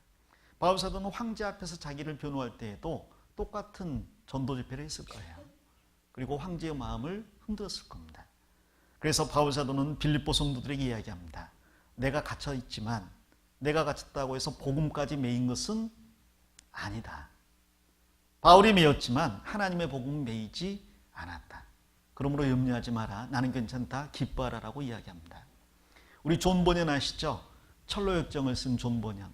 존 버년은 항상 만나는 사람들마다 복음을 전했습니다. 그리고 장터에서 땜쟁이 하면서 계속해서 말씀을 전했어요. 그 땜쟁이의 말씀이 얼마나 능력이 있었는지 황제의 1급 신하들도 말씀을 들으러 모여서 말씀을 듣고 돌아갔대요. 황제가 그 땜쟁이한테 당신 같은 귀족이 들을 만한 말이 뭐가 있다고 그 말을 들으러 갑니까? 황제가 그러니까요. 제가 그 땜쟁이 능력에 몇 %만 있어도 정말 하나님께 감사하겠습니다. 라고 말할 정도로 그는 열정적으로 그리고 하나님의 능력 가운데 복음을 전했던 사람입니다. 근데 나중에 이제 감옥에 갇히게 되죠. 감옥에 갇혔으니까 이제 이 존 버년이 복음을 못 전하겠지 생각했는데 감옥이 있고 창살이 있고 밖에는 거리예요. 존 버년이 감옥 안에서 창살을 향해 외쳤습니다. 그때 창살 밖에 사람들이 우르르 몰려가지고요. 존 버년의 목소리다. 거기가 아주 교회당이 돼버린 거예요. 존 버년이 어디 가지도 않고 거기서 전하니까 전국에서 거기 가면 존 버년의 설교를 들을 수 있대 하고 다 몰려든 겁니다. 아주 무대가 마련돼 버린 거죠. 그래서 이거 안 되겠다. 이러려고 내가 가둔 게 아닌데 더 깊은 감옥에 집어넣어라. 아무도 존 버년을 만날 수 없는 곳에 고립시켜라. 해서 넣어버렸습니다. 자, 그랬더니 복음이 막혔습니까? 아무도 간섭하지 않는 가운데 거기에서 철로역정을 써가지고 성경다음으로 많이 팔린 정말 기독교 신앙의 종수라고 할 수 있는 그 철로역정을 써서 오늘날 전 세계의 그리스도인들에게 참된 신앙이 어떤 건지를 알려주고 있잖아요. 바울은 매였지만 복음은 매이지 않았습니다. 하나님의 복음은 진보하는 특성이 있어요. 방해가 있지만 전파되는 특징이 있습니다. 다른 말로 하면 방해가 없으면 복음이 전파되지도 않는다는 거죠. 자, 여기 14절을 다시 보겠습니다. 빌립보서 1장 14절입니다. 자, 그뿐 아니라 바울이 감옥에 갇혀서 복음이 진보가 나타났을 뿐 아니라 14절 1장 14절 형제 중 다수가 나의 매임을 인하여 주 안에서 신뢰함으로 겁없이 하나님의 말씀을 더욱 담대히 말하게 되었느니라. 이 바울 사도가 감옥에서 복음을 전해서 로마의 시위대들 그리고 황제까지도 말씀을 듣게 됐다는 소식이 로마에 있는 다른 형제들에게도 전파가 됐을 거 아니에요. 그리고 로마에 있는 다른 형제들이 그 소식을 듣고 담대함을 얻게 됐습니다. 아마 로마에 있는 많은 형제들이요, 바울이 복음을 전하다가 감옥에 갇혔네. 그럼 우리도 복음을 전하면 어떻게 되겠어요? 감옥에 갇히겠네. 그 생각 때문에 복음 전파가 주저되는 경향이 있었을 겁니다. 지금은 좀 자제해야 될 때인가 보다. 지금 입 벌리면 감옥 가니까 안 되겠다. 처음에는 그렇게 주저하고 뒤로 물러갔던 사람들이 바울 사도가 감옥에 갇혔는데 그로 인해서 복음이 더 널리 전파되고 심지어 시위대와 황제까지도 말씀을 듣고 구원받은 사람들이 생겨났다는 소리를 들으니까 격동이 되는 거죠. 아니, 감옥 안에서도 복음을 전하는데 이게 하나님의 섭리인데 그럼 우리가 두려울 게 뭐가 있냐라는 거예요. 그래서 감옥 안에서 그 고생하는 가운데 복음 전하는 바울을 보고 밖에 있던 사람들이 부끄러워진 거죠. 저 감옥에서 고생하는 가운데 저렇게 복음을 전한다면 우리가 밖에서 자유인인데 부끄럽다고 생각한 거예요. 담대함을 얻었습니다. 격동을 받아가지고 더 열심히 전한 거예요. 그리고 그걸 통해서 많은 로마의 고위층들이 구원받는 역사가 나타났을 겁니다. 이게 하나님의 섭리구나. 그걸 깨달으니까 많은 형제들이 전보다 훨씬 더 담대하게 말씀을 전하게 된 거예요. 복음이 더 폭발적으로 전파가 되게 된 거죠. 한 사람이 열심히 내는 건 좋습니다. 그러나 교회라는 것은 한 사람으로 움직이는 게 아니잖아요. 몸 안에 모든 지체가 각자 자기 역할을 할 때 온전한 몸이 되는 거잖아요. 특정한 지체들이 앞서서 일하고 다른 지체들이 아무것도 안 하게 되면 틀림없이 그 몸은 문제가 생깁니다. 근데 바울 사도 한 사람의 그 희생과 하나님의 섭리로 인해서 다른 모든 지체들이 잠에서 깨어난 거예요. 그리고 더 왕성히 말씀을 전하게 된 거죠. 그래서 로마의 복음이 더 폭발적으로 전하게 된 겁니다. 그 소식을 빌립보에 전하면서 걱정하지 말라라고 이야기하는 거예요. 여기 보면 재미있는 것은 형제 전부가 이렇게 안 돼 있죠. 형제 중 뭐라고요? 다수가. 다른 말로 하면 그래도 안 하는 사람은 안 합니다. 그거 어쩔 수 없는 것 같아요. 그건 자기의 선택이고 하나님 앞에 갔을 때 그 선택에 대한 결과가 달라지겠죠. 바울처럼 담대하게 복음을 전하는 사람, 또 격동을 받고 동참한 사람, 그럼에도 불구하고 뒤처져 있던 사람, 영광이 같다고 말할 수는 없습니다. 전부는 아닙니다. 그래서 항상 모든 사람이 다 동일한 열심을 내기를 바라지만 그러지는 않는 것 같아요. 그렇다고 해서 그럼 나도 안 해. 그럴 필요는 없는 거죠. 다 하면 좋겠지만 영광은 모두가 달라야 되잖아요. 그렇죠? 모든 사람이 다 구원받으면 좋겠지만 하나님의 뜻은 모든 사람이 다 구원받는 게 아니라 모든 족속 가운데 구원받는 사람이 나오는 교회입니다. 구별된 무리, 선택된 무리예요. 다 구원받는 건 아니에요. 마찬가지로 모든 사람이 다 영광을 받으면 좋겠지만 그러나 모든 사람이 다 똑같은 영광을 받는 건 아닙니다. 해의 영광이 다르고 달의 영광이 다르고 별의 영광이 다르고 별과 별의 영광도 달라요. 그렇기 때문에 다른 사람을 바라볼 필요는 없는 거죠. 내가 더 열심을 내면 되는 겁니다. 자, 그래서 바울 사도는 매였지만 복음이 더 널리 전파되기 때문에 나는 기뻐한다라고 위로합니다. 자, 그런데 문제는 그뿐만이 아닙니다. 또 다른 문제가 있습니다. 다른 사람들이 열심을 내어서 복음을 전하는 건 좋은데 그 중에는 좋은 동기가 아니라 잘못된 동기를 가지고 말씀을 전하는 사람들이 있어서 바울 사도에게 굉장한 아픔을 줬다는 거예요. 특히 바울 사도는 전도인이잖아요. 전도인은 권위가 재산이거든요. 전도인이 하는 것은 말하는 게 전부잖아요. 죄송합니다. 말하는 게 전부잖아요. 근데 그 말이 능력 있게 전파가 되려면 그 사람의 삶이 권위 있어야 되고 그 권위가 말씀을 뒷받침해 줘야 됩니다. 그런데 그 권위를 무너뜨리는 시기, 질투, 중상, 모략은 전도인에게는 치명적이거든요. 바울 사도에게 가장 치명적인 게 뭐냐면 그의 사도권을 부인하는 거예요. 그럼 바울 사도는 아무것도 할 수가 없게 되어버립니다.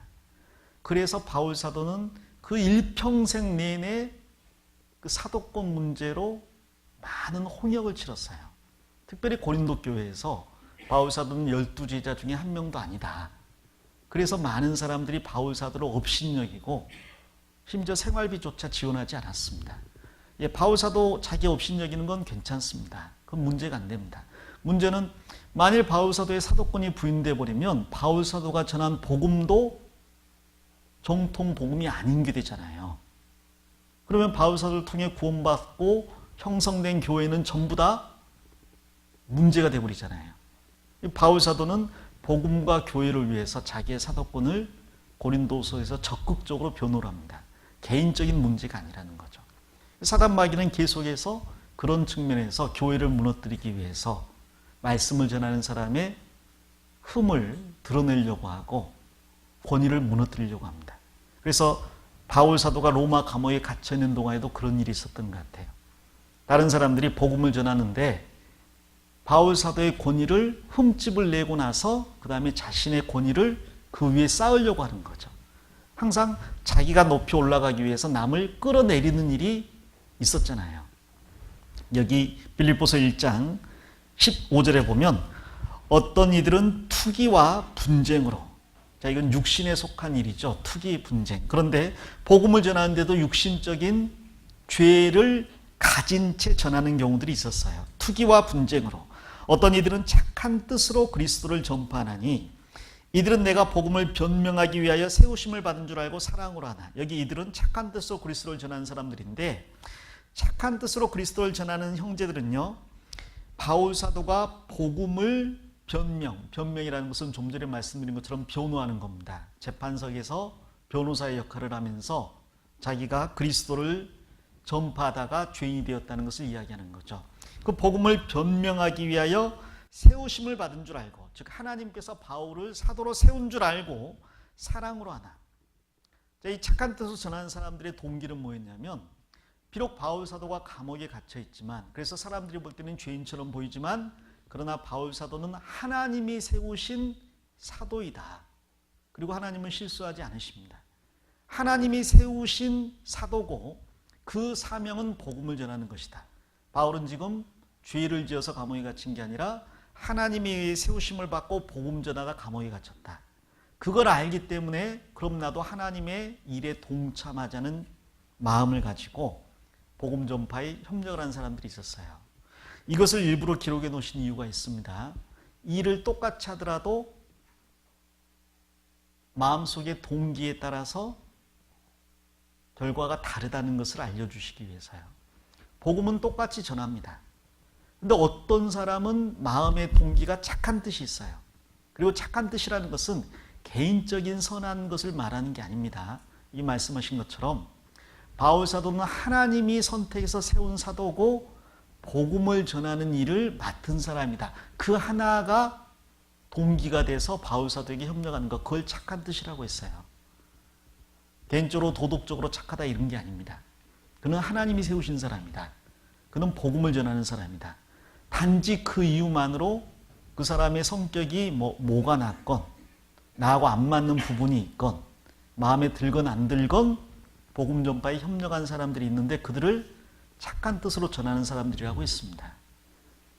어떤 사람은 착한 뜻이라고 하면서 이제 육신적인 기질을 가지고 이야기하는 경우도 있어요.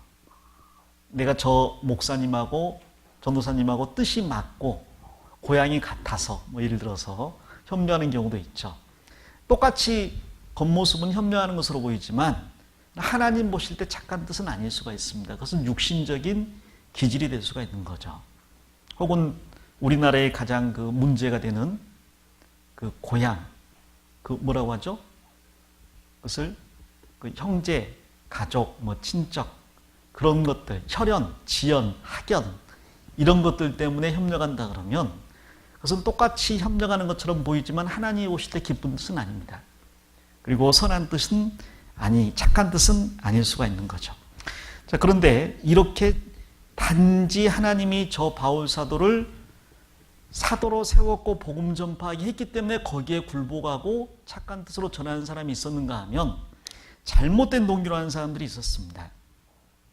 여기 17절에 저들은 나의 매임에 괴로움을 더하게 할 줄로 생각하여 순전치 못하게 다툼으로 그리스도를 전파하느니라. 여기 또 다른 부류가 있었는데 바울 사도가 감옥에 갇혀서 이미 고난을 받고 있어요. 어려움 가운데 있습니다. 자, 그런데 그 바울 사도에게 고통을 더해주기 위해서 순전치 못한 마음으로 그리고 다툼으로 그리스도를 전파했다고 했습니다. 다툼으로 했다는 것은 목적 자체가 다른 사람을 끌어내리고 자기가 그 위치를 차지하기 위한 목적, 이기적인 목적을 이야기하는 거예요. 정치인들이 많이 하는 건데요. 정치인들이 왜 다투냐면 민생을 위해서 다툰다기보다 무조건 상대방이 하는 것을 반대하고 흠을 잡아서 자기가 그보다 더 나은 위치를 얻기 위해서 그래서 다투잖아요. 그래서 보면 참 그 안타까운 게 과거 야당일 때는 반대했던 법안을 여당이 되면 적극 밀어붙이거든요. 그리고 과거 여당일 때 자기들이 추진했던 것을 이제 야당이 되면 또 적극 반대를 하잖아요. 왜 그럽니까? 그러면 아무튼 저쪽이 야당이고 우리가 여당이니까, 우리가 여당이고 야당이니까. 옛날에 조선시대 때 임진왜란 때 항상 동인과 서인이 나뉘어서 그랬잖아요.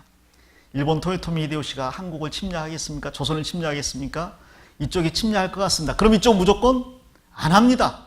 나중에 이제 사절단 보내가지고 할 것 같습니다. 그럼 이쪽은 안 합니다. 바뀌는 거예요. 왜 그렇습니까? 그러면 저쪽이 한다고 하니까 우리는 안 한다고 해야지.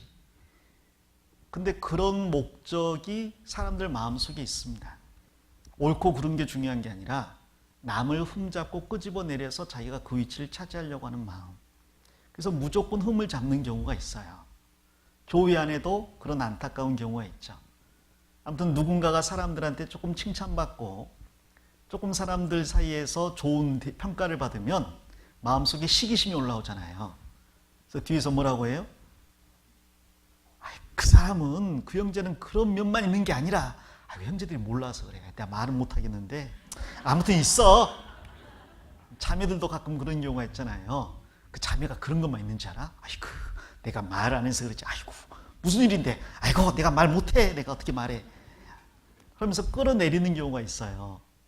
근데 그게 사람 마음에 육신 가운데 스며있는 그 죄성의 결과 중에 하나입니다. 그 끌어내리려고 하는. 자기가 그 위치를 차지하려고 하는. 빌립보서 2장 3절에 보면 그 내용이 나와 있는데 아무 일이든지 다툼이나 허영으로 하지 말고 그랬죠. 이기적인 목적, 자기를 높이려고 하는 목적이나 허영은 뭡니까? 헛된 영광이에요. 참된 영광은 뭐냐면 하나님 앞에 갔을 때 하나님이 주시는 게 참된 영광이에요. 헛된 영광은 뭡니까? 이 땅에서 사람들이 주는 영광은 헛된 영광입니다. 왜냐하면 사람들은 나를 다 알지 못해요.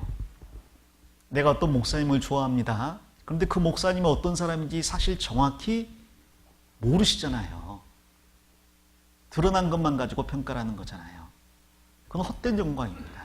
참된 영광은 하나님 앞에 가서 모든 게 다 드러나고 하나님이 주시는 영광, 그것만이 참된 건데, 근데 이 세상에서 사람들에게 영광을 얻고자 하는 사람들은 사실은 헛된 영광을 추구하는 사람들이죠. 허영을 추구하는 사람입니다. 그리고 허영을 추구하는 사람은 반드시 다른 사람의 영광을 깎아내리고 자기를 그 위에 두려고 하는 그런 그 속성이 있다라는 거예요. 아마 바울 당시에도 바울 사도가 로마에 오기 전에 로마의 교회가 있었어요, 없었어요? 있었어요. 그래서 로마서에 보면 바울 사도가 어찌하든지 너에게 나을 좋은 길 얻기를 원한다고 이야기를 하고 있습니다. 이미 로마서를 기록할 당시에 로마의 교회가 있었어요. 그리고 로마에 구원받은 사람들과 그 사람들이 이끌어가는 감독 집사들이 있었다라는 거죠. 문제는 뭐냐면 그 사람들이 자기 역할을 하고 있었는데 바울 사도가 로마에 압송되어 왔어요. 그리고 그 안에서 복음을 전함으로 인해서 사람들이 전부 다 바울 사도를 진심으로 사랑하게 되고 따르게 되고 존경하게 되고 협력하게 됐다는 거죠. 자, 그랬더니 그 중에 일부 집사나 감독들이 바울 사도가 없을 때는 다 자기를 따르던 사람들이 이제 바울 사도로 마음이 옮겨가는 걸 보고 시기심이 생길 거 아니에요. 헛된 영광을 추구하는 마음이 있으니까. 자, 그러니까 처음에는 이제 바울 사도를 대적할 수는 없고 아무 말 하지 않고 있다가 그 투옥이 계속 길어지니까 나중에는 이제 이런저런 말을 조금씩 내뱉게 되었던 것 같습니다. 이렇게까지 안 풀려나는 걸 보니까 뭔가 있어. 우리는 모르지. 하나님은 아실 거야. 그러면서 조금씩 흠을 내고, 그리고 바울 사도에게 뺏겨버린 인기를 만회하기 위해서 더 열정적으로 복음을 전하던 사람들이 있었던 것 같아요. 과거에는 안전하다가 이제 내 위치를 회복하려면 더 열심히 해야 되잖아요. 그래서 정말 죽기 살기로 복음을 전하던 사람들이 있었던 것 같습니다. 동기가 바르지 않다는 거죠. 그리고 그런 가운데 바울 사도에게 주는 고통은 더 커졌겠죠. 자, 그런데 바울 사도가 뭐라고 하세요? 18절, 그러면 무엇이뇨? 외모로 하나 참으로 하나 무슨 방도라든지 전파되는 것은 그리스도니 이로써 내가 기뻐하고 또한 기뻐하리라. 자, 그러면 무엇이뇨? 이건 무슨 뜻이에요? 영어로 말하면 so what 이겁니다. 그래서 뭐 어쨌다고 이런 말이에요. 자, 그럼 무엇이뇨? 사람들이 나를 폄훼하고 비난하고 시기한다. 그런데 그게 뭐 어쨌다고? 나에게는 아무 문제가 되지 않는다는 겁니다. 그는 이미 갈라디아서 2장 20절에서 내가 그리스도와 함께 십자가에 못 박혔나니 그런즉 이제는 내가 산 것이 아니요 오직 내 안에 그리스도께서 사신 것이라.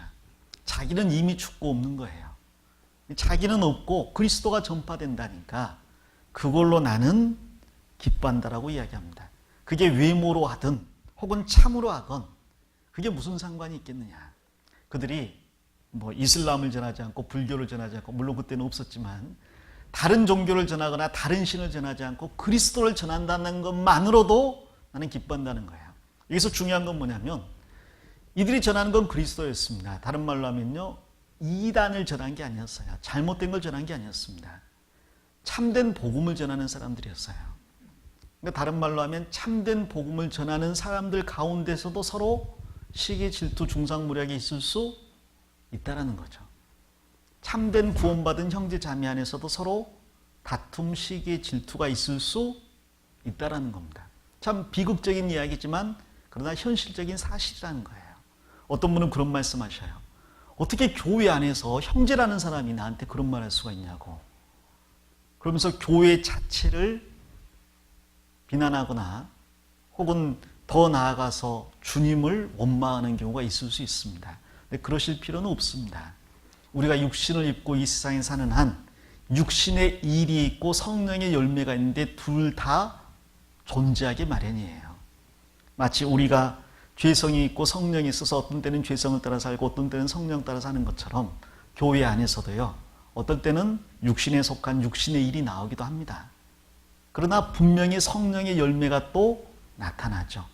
그게 이 세상에 존재하는 교회입니다. 완전할 수는 없어요. 하지만 주님이 점점점 완전하게 만들어 나가시는 겁니다. 우리는 그것을 믿고 또한 기뻐할 필요가 있는 거예요. 이 빌립보서 1장 6절 같이 읽어보시겠습니다. 너희 속에 착한 일을 시작하신 이가 그리스도 예수의 날까지 이루실 줄을 우리가 확신하노라. 바울 사도는 그들이 구원받은 첫날부터 기뻐했습니다. 구원받았으니까요. 자, 그리고 그들이 복음 안에서 교제하니까 또 기뻐합니다. 복음 안에서 교제하니까요. 자, 그런데 앞으로의 기대를 가지고 또 기뻐한다고 이야기해요. 제가 처음에 말씀드린 것처럼 빌립보 교회 안에는 거의 대부분 좋은 일만 있었지만 안에 연합되지 못함으로 인한 다툼이 있었어요. 근데 바울 사도가 그것 때문에 빌립보 교회에 대해서 부정적으로 계속 몰아가거나 좋지 못한 말만 늘어놓거나 나무라지 않았습니다. 바울 사도는 기대하는 게 있었어요. 이 빌립보 교회 안에서 착한 일을 시작하신 분이 누구예요? 주님이시잖아요. 주님이 교회 안에서 그 일을 시작하셨다면 비록 지금은 불완전해서 연합되지 못하는 부분이 있지만 그리스도 예수의 날까지 이루어 나가실 것을 확신한 겁니다. 결국 주님 앞에 섰을 때는 완전한 교회로 서는 거예요. 우리가 주님 앞에 섰을 때는 죄성 그리고 육신의 일은 아예 없어진 채로 완전한 상태로 서는 겁니다. 그걸 기대하기 때문에 기뻐할 수 있는 거예요. 중고등부 학생들을 기르는 그 부모님들 같은 경우에 자녀가 중2가 되면 고민을 많이 하잖아요. 어떤 분이 그러시더라고요. 사탄이 중2 때 타락했대요. 그 고비를 못 넘기고. 정말 그 힘들고 어렵게 하는 경우가 있잖아요. 자, 그런데 만일 그 시기만 바라본다 그러면 그럼 정말 부모 노릇 못할 것 같아요. 근데 바라는 게 있잖아요. 이게 사춘기 때고 그럴 때가 있고 시간이 지나면 나아질 것을 기대하잖아요. 언젠가는 철이 들겠지. 언젠가는 사람 되겠지. 그 시간이 지나다 보면 점점점 나아지는 모습이 실제로 있잖아요. 특히 이제 구원받은 그리스도인 정말 구원받고 교회 안에 있으면 비록 한때 방황하지만 정말 점점점 나아지고 어느덧 대학생 되고 봉사한다고 교회학교 교사로 와요.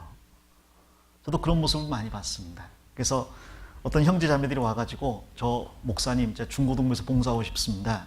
왜 중고등부에서 봉사하려고 해요? 중고등부 학생을 보니까요 너무 애들이 말도 안 듣고 거칠고 함부로고 정말 신앙이 뭔지도 모르는 것 같아서 제가 좀 잡아주려고 합니다. 넌 더 했어. 제가요? 저 안 그랬는데요. 너 더 했어 너는. 그런 적 없는데요? 넌 선생님한테 욕도 했어. 제가요? 물어보면 정말 더 했거든요. 그런데 그 까맣게 잊어버리고 잘 성장해가지고 정말 뭔가 해보겠다고 자기 역할 하잖아요. 그걸 알고 바라보기 때문에 지금의 어려움을 극복할 수가 있는 거죠. 우리 속에 착한 일을 시작하신 분이 계시잖아요. 그분이 점점점 만들어 나가시는 게 분명합니다. 그것을 기대하고 기뻐하는 거죠. 그래서 바울 사도 역시 그렇게 말씀하십니다. 그들은 참된 복음을 전하고 있다는 거예요. 그런데 그 가운데서 육신이 있어서 시기 질투 다툼이 있을 수 있다는 겁니다. 그것까지도 그는 괜찮다. 어차피 나는 죽었고 나는 복음을 전하는 데 사용되는 소모품일 뿐이다. 내 영광 아무런 관심이 없다는 거예요. 내 인기 상관없다는 겁니다. 심지어 더 나아가서 누가 나를 폄훼하고 모욕해도 그리스도만 전파될 수 있다면 나는 그것으로 지금까지 기뻐해 왔고 그것이 자기의 기쁨을 뺏지 못했다는 거예요. 또한 기뻐하리라 이 말은 앞으로도 그것 때문에 마음 상하고 기쁨을 빼앗기지 않겠다는 굳건한 결심입니다. 아무것도 나에게서 기쁨을 빼앗아갈 수 없다라는 거예요. 결국 기쁨이라는 것은 그리스도인과 비그리스도인을 구별하는 가장 큰 차이점이라고 말할 수 있을 겁니다. 자, 세상 사람들은요, 우리가 참된 교회인지 교리를 통해서 아는 게 아닙니다. 교리는요, 분별할 수 있는 능력이 이방인에게는 없어요.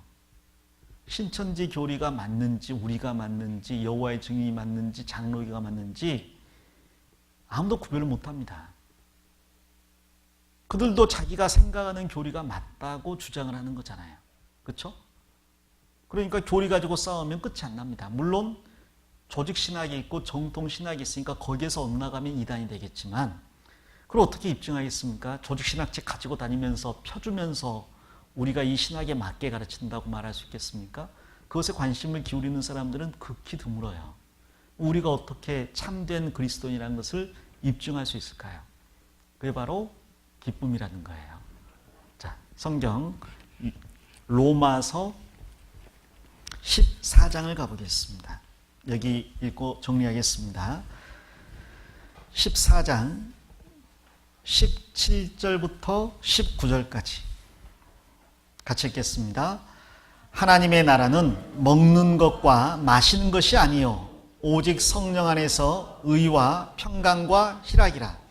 이로써 그리스도를 섬기는 자는 하나님께 기뻐하심을 받으며 사람에게도 칭찬을 받느니라. 이러므로 우리가 화평의 일과 서로 덕을 세우는 일을 힘쓰나니. 자, 하나님의 나라는 먹는 것과 마시는 것이 아니요. 이게 무슨 뜻일까요? 로마서가 기록될 때 로마 교회에 큰 문제가 생겼습니다. 로마 교회의 가장 큰 문제가 뭐였을까? 바울은 복음을 로마서에 기록했어요. 왜 로마서에 기록했을까? 이유는 간단합니다. 로마가 세상의 핵심, 중심이었거든요. 로마의 복음이 전해지면 전 세계에 전해질 수가 있겠죠. 자, 그러나 더 큰 이유가 있습니다. 이미 로마서를 기록할 당시 로마의 교회가 있었어요. 그런데 왜 굳이 복음을 자세히 전했을까? 로마 교회에 문제가 있었습니다. 로마가 세상의 중심이다 보니까 로마 교회 안에 전 세계 모든 족속이 다 모여 있는 거예요. 예를 들어 생각해 보십시오. 여기 후포교회인데 후포교회 안에 스리랑카 사람, 필리핀 사람, 말레이시아 사람, 아랍 사람, 그리고 유럽 사람, 미국 사람, 한국 사람, 중국 사람, 일본 사람이 다 모여 있어요. 그러면 단합이 잘 될 것 같아요? 안 될 것 같아요? 전라도 사람과 경상도 사람이 모여 있어도 단합이 잘 안 되는 판에 전 세계 사람이 다 모여 있으면 단합이 안 되겠죠. 게다가 로마 교회 안에는 예를 들어서 남자도 있고 여자도 있고 자유인도 있고 종도 있고 귀족도 있고 평민도 있고 주인도 있고 노예도 있어요. 그 사람들이 하나가 되기가 너무나 어렵겠죠. 근데 그보다 더 어려운 게 있습니다. 그게 뭐냐면 로마 교회에는 유대인도 있고 이방인도 있다는 거예요. 근데 유대인은 1500년 동안 구약 율법에 익숙해 있고 그것을 몸에 배게 살아왔기 때문에 그 습관이 벗어지질 않아요. 그래서 복음은 똑같이 깨닫고 구원받았다고 하는데 말씀 들을 때는 별 문제 없는 것처럼 보이다가 자 이제 식사를 갑시다 그러면 벌써 문제가 생겨버려요. 유대인들은 레위기 11장에 나와 있는 부정한 음식은 안 먹잖아요. 그래서 고기를 먹더라도 소, 양, 염소 이런 쪽발이 갈라지고 되새김질하는 것만 먹지 개고기, 돼지고기는 안 먹잖아요. 이방인은 다 먹거든요. 새 종류도 맹금류는 안 먹거든요. 이방인은 다 먹잖아요. 물고기도 비늘과 지느러미 없는 건 안 먹거든요. 우리는 낙지, 쭈꾸미, 오징어 좋아하잖아요. 그러니까 나갔는데 해물탕이 나왔다. 그럼 이제 유대인들은 숟가락 다 넣고 안 먹습니다. 오늘 개고기 수육 나왔다. 아무도 안 먹는 거예요. 그러면서 판단하는 거죠. 하나님이 먹지 말라고 했는데 먹는다고. 족보가 없으니까 저런 잘못된 행동을 한다고 이제 비판하는 거예요. 그러면 로마인들은 먹으면서 뭐라고 했어요? 이 구약에 있는 모든 것들은 그림자고 의식법이라든지 율법은 의식법이라든지 절기 같은 율법은 폐해졌는데 그걸 지금까지 붙들고 이걸 먹네 안 먹네 하고 있으니 하고 업신여기는 거죠. 그럼 서로 간에 하나가 될 수가 없는 거예요. 이걸 먹어야 될까요? 안 먹어야 될까요? 먹어야 될 것 같아요? 안 먹어야 될 것 같아요? 그래서 편지를 보냈습니다. 바울사도에게 뭐가 됩니까? 안 먹어야 됩니까? 유대인들은 이건 바울사도는 분명 먹지 말라고 할 거야. 왜? 그는 유대인 중에서도 베냐민 지파잖아요. 히브리인 중에 히브리인이잖아요. 먹으라고 할 리가 없어. 이방인들은 바울은 이방인의 사도잖아요. 우리 편이잖아요. 먹으라고 할 거야. 자, 그런데 바울 사도가 편지를 뭐라고 보냅니까? 첫째, 구원받기 전에 너희는 다 죄인이었는데 유대인이나 이방인이나 차별이 없다는 거죠. 그리고 이방인이나 유대인이나 다 자기 양심이나 도덕이나 율법으로 의롭게 되지 못하는데 차별이 없다는 겁니다. 그리고 다 믿음으로 구원받는데 차별이 없다는 거예요. 그리고 아브라함은 할례자의 조상일 뿐 아니라 무할례자의 조상이기도 하니까 차별이 없다라고 이야기합니다. 그리고 이방인들이 복음을 받아들였지만 로마서 9장, 10장, 11장에서 유대인들이 과거에 배척했고 지금도 배척하고 있지만 앞으로는 유대인들이 구원을 받을 것이라는 이야기를 하면서 이방인들에게 자긍하지 말라고 경고합니다. 그래 놓고 나서 이 내용을 쓰는 거예요. 구원받은 사람은 모든 관계가 바뀌어야 되는데 특별히 교회 안에서 믿음이 연약한 자와 믿음이 강한 자 사이에서의 관계도 바뀌어야 된다는 이야기를 하면서 먹는 거 이야기합니다. 자, 먹는 게 맞냐 안 먹는 게 맞냐 그게 중요한 게 아니라는 이야기를 하는 거예요. 하나님의 나라의 특징은 이건 먹고 이건 마시고 이건 마시지 말고 이게 아니라는 거죠. 이게 정말 구원받은 사람들의 모임이다. 하나님의 나라라는 특징이 뭐냐? 그것은 무엇을 먹고 안 먹고 규정하는 게 아니라 성령 안에서 의와 평강과 희락이라고 그랬습니다. 구원받은 사람이 그 안에 성령이 오시잖아요. 그 성령을 따라서 의롭게 사는 삶, 그리고 그 안에서 하나님과의 평강을 누리고 다른 사람과의 평강을 누리는 삶, 그 가운데 희락, 즐거워하는 거예요. 정말 이 사람이 구원받은 사람인지 어떻게 합니까? 첫째, 성령 안에서 의롭게 살아가려고 하는 모습이 있느냐. 두 번째, 그 가운데서 모든 사람과 평화하려고 하느냐. 하나님과의 평강이 이루어졌으니까 다른 사람과의 평강이 이루어지는. 그리고 그 가운데에서 기뻐하고 즐거워하는 모습이 있느냐예요. 그래서 전도 집회할 때 이방인이 우리 교회 오잖아요. 그러면 우리 교회 교리에 대해서는 별로 분별력도 없고 관심도 없습니다. 근데 뭘 가지고 마음이 바뀌어요? 여기 오니까 이 사람들은 전부 다 얼굴이 환하네. 무슨 좋은 일이 있었나? 다 밝게 안녕하세요, 어서 오세요 인사를 하는 거예요. 얼굴에 광이 나는 거예요. 그리고 서로 그렇게 친해 보여요. 나이 차이도 많이 나 보이고 서로 학력도 다르고 서로 경제적인 차이도 다른데 전부 다 아이고 형제님, 아이고 자매님 하면서 서로 그렇게 친해 보여. 그리고 서로 그렇게 기뻐하고 즐거워하네. 항상 웃어요. 그 가운데 의롭게 살려고 애를 써요. 모르긴 몰라도 이 사람들이 진짜다라고 생각하는 거예요. 그런 건 전혀 없이 차갑고 찬바람이 쌩쌩 부는데 교리는 딱딱딱 들어맞으면요 질식해 버립니다. 그걸 가지고 구원받는 게 아니라는 거죠. 그래서 가장 전도를 잘하는 사람이 누구예요? 성령 안에서 의롭게 살려고 애쓰는 사람, 그 가운데 모든 사람과 평화를 누리려고 애쓰는 사람, 그 가운데 항상 기뻐하고 즐거워하는 사람이에요. 그렇게 하나님을 섬기는 사람은 하나님께도 기뻐하심을 받고 사람에게도 뭐 한다고요?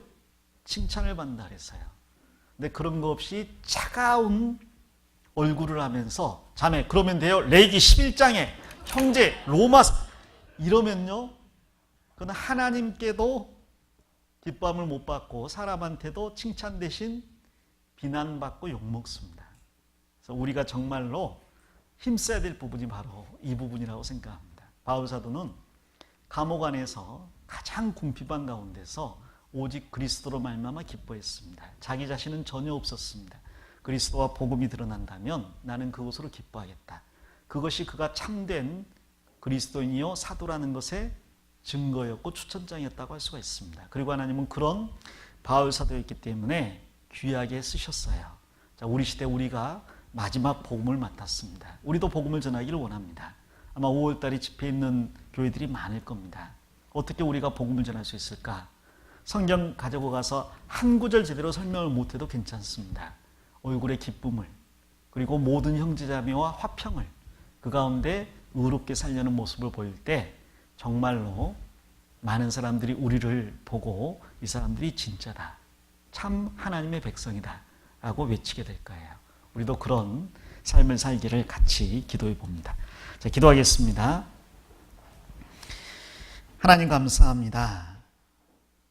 우리가 세상에서는 아무것도 소망을 둘 데가 없고 또 자랑할 것이 없습니다. 그러나 오직 우리를 구원하신 그리스도로 말미암아 항상 기뻐하며 의롭게 또 화평을 누리는 가운데 살아가게 하심을 감사드립니다. 우리가 가진 기쁨을 아무도 빼앗지 못하도록 도와주시옵소서. 죄가 우리의 기쁨을 빼앗아가지 못하도록 항상 의롭게 살 수 있게 인도해 주시고 형제자매와 평화할 수 있게 도와주시며 그 가운데 성령으로 기뻐할 수 있게 도와주시옵소서. 우리 마음속에 소원이 되어 있는 가족들 전도가 있습니다. 주님께서 이 가정의 달 5월에 우리 가족들에게 더 기쁨의 모습, 더 화평의 모습, 더 의로운 모습을 보임으로 인해서 그들에게도 복음을 전할 수 있도록 자비를 베풀어 주시기 원합니다. 이 시간 이후 일정도 주님께 의지하오며 우리를 사랑하시는 예수님 이름으로 기도합니다. 아멘.